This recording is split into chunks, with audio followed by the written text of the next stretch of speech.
suggests that there's some outcomes that we ought to have from our public life together that really should frame then the policies that we invoke. And if I have it right, in the book you list 8 of them. And is that right? Is that the section in the book where you list the understandings that we ought to have about the kind of the guidelines for how God would see the world be organized? Yeah, I think so. I think that's a good way to put it. And one of them is that the biblical injunction of being imitators of God, then there's a discernment of God's expectation for our common lives together, can't be separated from discernment of God's nature. Talk a little bit about that one. What are you getting at there? Well, I heard Stan Hauerwas say one time that the Bible is not so much a book about what we're supposed to do as it is a book about who God is. And from who God is, it follows what it is we're supposed to do. And so I'm just very sympathetic to that claim. Right. And, that's why in the chapter on the divine nature, I talk a little bit about, for example, the fact that God's Trinitarian. What that says is that the bedrock of reality, when you sweep everything else away, what you have are 3 persons living in loving relationship. And so if we're created in the image of that God, then we're created for relationships that are characterized by self-giving love. In fact, the early fathers used, as you know, I'm sure, the word perichoresis to describe the relationship between the members of the Trinity. And sometimes they phrased it by saying, this Father gives everything to the Son and the Spirit, holding nothing back, and same for the Spirit, same for the Son.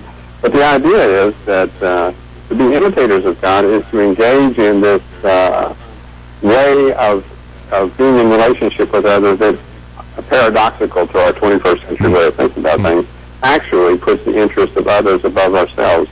Anthony Thippleton has a book called something like God and the Postmodern Self. And he says the only undermining of the claim that all meta-narratives are really disguised plays for power is the biblical claim that as Christians, the meta-narrative is your interest is more important than mine, and I have to be structuring my life in a way that I'm caring about what your interests are. So what you're suggesting in the book is that that this caring for one another is part of how what our public life should be. So as people think about, well, what is the Christian life in the common good, it should be what's good for not just me, but what's good for everyone. Exactly, with particular attention to those on the margins. And that's why I'm not sympathetic to there's this sort of, I'm trying to think of another way to say it.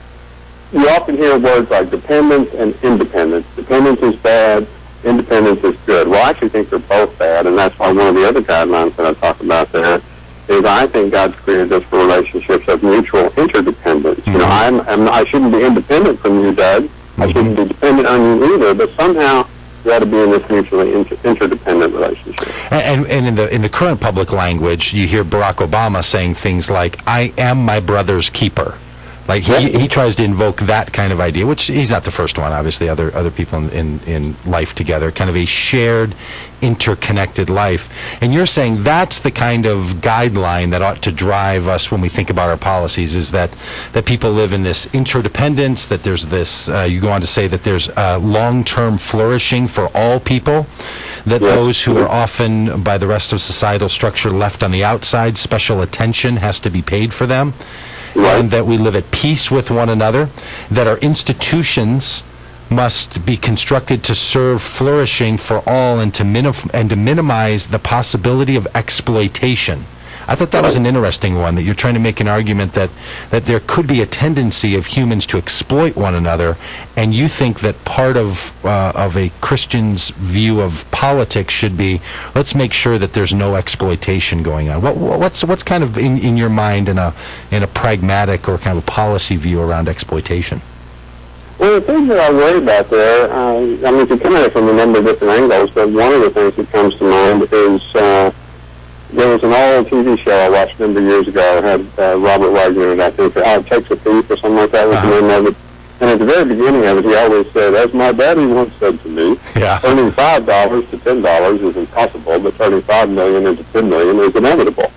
So there's something inherently slanted in the economic playing field that somehow we have to really care about as Christians to make sure that isn't the case. That that the well-to-do aren't doing well just because they're well-to-do, and that the poor aren't suffering just because they are poor. In fact, another book that I'm working on right now that I just got started on is to look at some of the shocking sayings from the early church fathers, and I've just been reading Ambrose and Augustine and Basil recently, and they go so far as to use language like warning the wealthy that the clothes that are in their closet they have robbed from the poor.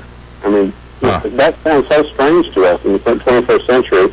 And what I say in the introduction to this book is I'm not giving you these sayings from the early church and proposing them as normative. What I'd like us as Christians to do is to really think about why is it that our 3rd and 4th century Christian brothers and sisters thought about being a Christian so differently than we do today, and is there something we might still learn from them? And Augustine was very, very strong in the language he used, and he characterized again that sort of hoarding of goods as robbery from the poor. Yeah, it's interesting. I recently did a reading through the book of James, which is one of those New Testament books, and is really full of great phrases that people might know. And that's clearly the perspective of the writer of James, which is, if you're rich, it's because you've taken it from the poor.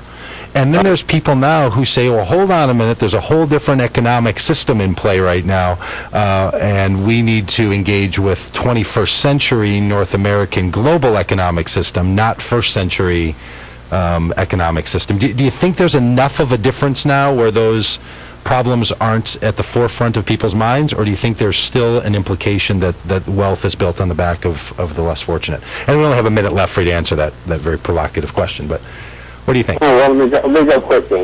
I think that we always have to be careful that our wealth is being built on the backs of the poor. We have to really watch out for that. Is it true that the economic systems today are very different than they were in the first century?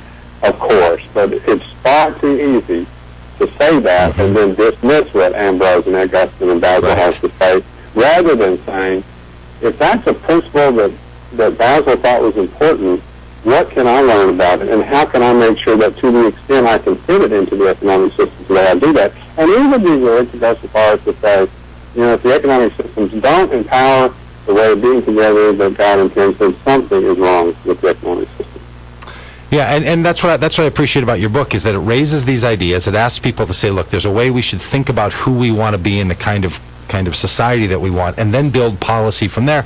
And we didn't give you time for this, but then you do go on and make specific policy.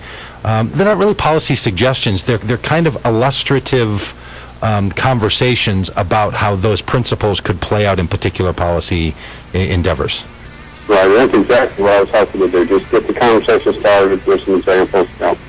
Great. Well, that's Charles Gutenson, and his book is Christians and the Common Good. You should click over to Amazon right now and buy it, or ask your local retailer to order it for you if they don't already have it in the bookshop. Hey, Chuck, thanks for being on the show today. We appreciate it. Thanks, Ted. Really appreciate it. Enjoyed talking with you. Great. We're going to be back with natural health coach Shelley Pagitt and her Shelley Pagitt Health Tips of the Week here after the break on AM 950 and DougBadgerRadio.com. Okay.